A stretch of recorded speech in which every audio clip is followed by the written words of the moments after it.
Hi, this is Crystal the Herbalist, and this is video 3 of 12 on how to win people to your way of thinking.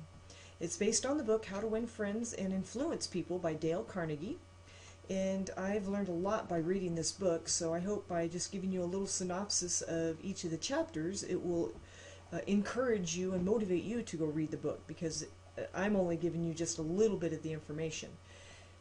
In this, I'm just going to tell you just one story out of this book. It will definitely tell you what this whole chapter is about, though you will definitely want to read the other parts of it because there's lots of good, valuable information. So the story I'm going to tell you about is about the author, Dale Carnegie. He used to go walk his dog in a nearby park, and it kind of had like a forest setting, and it was very peaceful, and he enjoyed walking his dog over there. There wasn't a lot of people around there. And he knew that there was a leash law and even a muzzle law, but you know, just a little friendly bulldog. He decided that he didn't want to put a muzzle or a leash on his dog, and they would just go walking. Well, one day he ran into a mounted policeman, and this policeman was really itching to use his authority.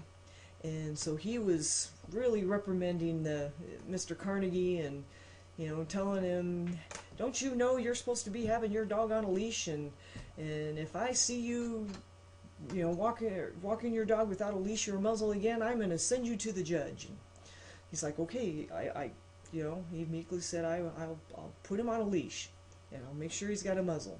So he did. He did for about a week, but Rex didn't like the muzzle, and he didn't either, so he decided to take a chance. Everything was lovely for a while, and then they struck a snag. Rex and I raced over to the brow of a hill one afternoon, and there suddenly, to his dismay, he saw the majesty of the law. And, astride a bay horse. Rex was out in front, heading straight for the officer. And this is word for word what he said. He says, "I was in for it. I knew it. So I didn't wait until the policeman started talking. I beat him to it.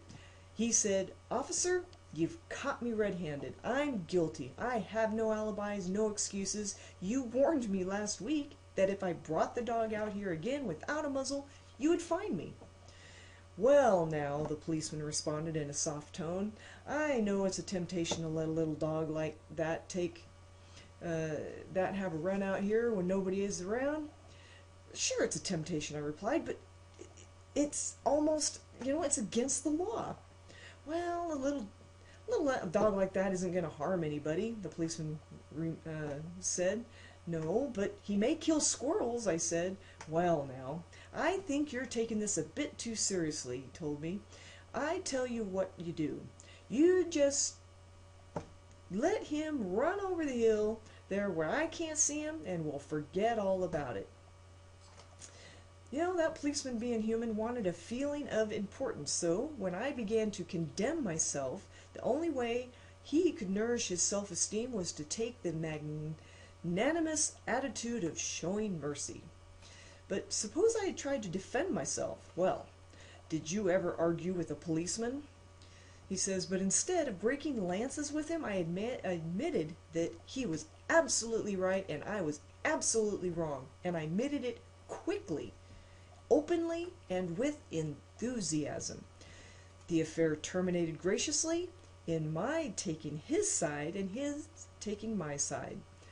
And he goes on to say that Lord Chesterfield himself could hardly have been more gracious than the mounted policeman who had only a week previously had threatened to have the law on me.